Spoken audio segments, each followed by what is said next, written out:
आज 18 मार्च को LIC AO mains में जो पहला क्वेश्चन पूछा गया था वो था mutual fund are regulated by SEBI, तो SEBI is the right answer. Next, UNESCO का हेडक्वार्टर पेरिस में है। United Nation Education Scientific and Cultural Organisation, head Audrey Azoulay.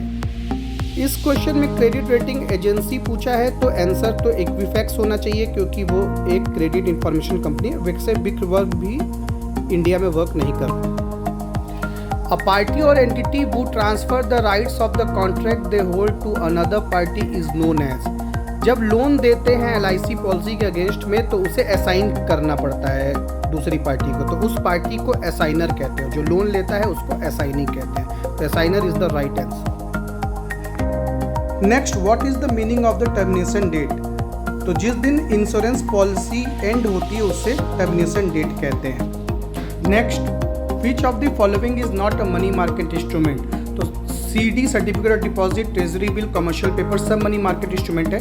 Preferential share, equity share और डिवेंचर ये सब दोस्तों जो है कैपिटल मार्केट के इंस्ट्रूमेंट होते हैं। तो preferential share is the right answer in this question. Okay, एक क्वेश्चन सरेंडर वैल्यू से आया था कि सरेंडर वैल्यू किसे कहते हैं? तो an amount that policy holder will get from the life insurance company before the maturity if he wants to exit the policy. यानी मैच्योरिटी के पहले अगर कोई पैसे लेना चाहता है तो उसे सरेंडर वैल्यू मिलती है, उसे सरेंडर वैल्यू कहते हैं। Next, Nasdaq the world's first electronic stock exchange market is इन।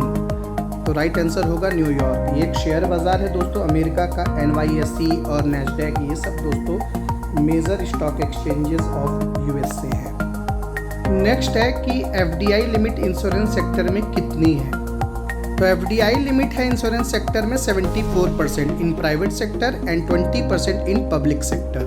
पहले 26% थी, फिर 49 हुई और अब दोस्तों 75% है, लेकिन बोर्ड में 50% इंडियन होने चाहिए।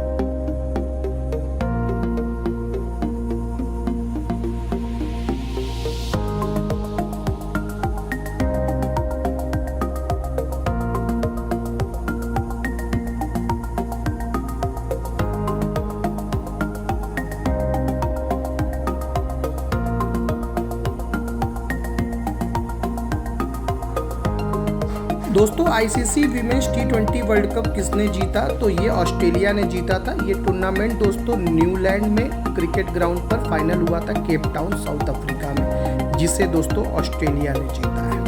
तो ऑस्ट्रेलिया इस वीमेंस टीम में नंबर 1 पे रहती है।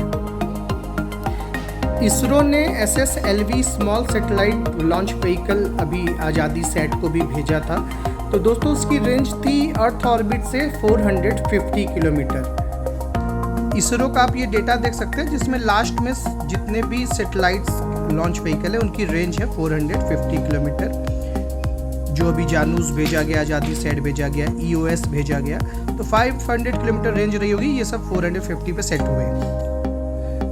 जब कोई पार्टी गुड सेल करती है तो दोस्तों जो कंसाइनर होता है उसे प्रिंसिपल कहा जाता है और जो कंसाइनी होता है दोस्तों उसको एजेंट कहा जाता है। तो यहाँ पे दो टर्म्स हैं दोस्तों, प्रिंसिपल और एजेंट, वो सही आंसर है, यहाँ पे राइट आंसर है। ओके, रिपब्लिक डे की क्लोजिंग सेरेमनी बीटिंग रिट्रीट होती है जिसमें 1 महीने तक जो सेना पूरे अपने बैरक से बाहर निकल कर रिहर्सल करती है वो अपने बैरक में वापस जाती है। तो वो दिन होता है दोस्तों 29 जनवरी का, जब बहुत बड़ा फंक्शन होता है बीटिंग रिट्रीट का विजय चौक पर, नॉर्थ ब्लॉक और साउथ ब्लॉक के पास, जिसमें प्रधानमंत्री, राष्ट्रपति और सभी मिनिस्टर्स और सभी चीफ गेस्ट उपस्थित होते हैं।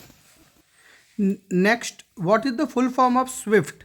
स्विफ्ट दोस्तों इंटरनेशनल ट्रांजैक्शंस में यूज होने वाला कोड है जिसका फुल फॉर्म है society for world wide inter bank financial telecommunication और हेडक्वार्टर है ब्रुसेल्स, बेल्जियम में।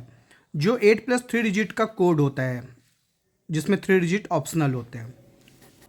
खेलो इंडिया यूथ गेम जो MP में हुआ उसमें किस बैंक ने स्पॉन्सरशिप करी? कौन सा बैंक स्पॉन्सर था? तो राइट आंसर होगा state bank of India.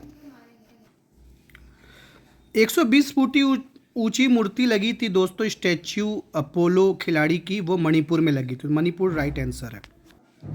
Republic day की झांकियों में टॉप 3 झांकी कौन सी थी? तो पहले नंबर पे उत्तराखंड, दूसरे पे महाराष्ट्र, तीसरे नंबर पे यूपी थी। तो यहाँ पे 3rd नंबर का पूछ रहा है तो यहाँ पे यूपी राइट आंसर होगा। लास्ट 2 ईयर से यूपी ही नंबर 1 पे भी थी।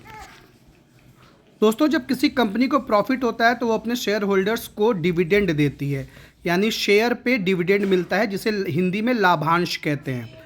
तो दोस्तों यहाँ पे जो है आंसर होगा कि ये जो है वेरियस फॉर्म में दिया जाता है डिविडेंड। कभी कभी कैश भी दिया जाता है, कभी कभी शेयर के फॉर्म में भी दिया जाता है। Thank you. दोस्तों मैंने आपको 7 प्रिंसिपल ऑफ इंश्योरेंस पढ़ाए थे, तो principle of utmost good faith पूछा है कि इंश्योरर और इंश्योर्ड यानी कंपनी और व्यक्ति के बीच में दोस्तों आपस में डेटा शेयर होने चाहिए, ट्रांसपेरेंट होना चाहिए और सारी चीज़ें डिस्क्लोज्ड होनी चाहिए, जो भी एसेंशियल इन्फॉर्मेशन है। तो दोस्तों जो भी मैंने पढ़ाया है सब कुछ जीए बाई पीयूष सर चैनल पे है, जो जीए जीके जीएस और करंट अफेयर का वन स्टॉप सेंटर है। आप किसी भी एग्जामिनेशन की तैयारी करें, आपको सारे कंटेंट यहाँ पे मिलेंगे, चाहे इंश्योरेंस अवेयरनेस हो, फाइनेंशियल अवेयरनेस हो, बैंकिंग अवेयरनेस हो, जीए हो, जीके हो, जीएस हो, मंथली करंट अफेयर हो, सभी चीज़ें दोस्तों। Thank you so much, bye bye.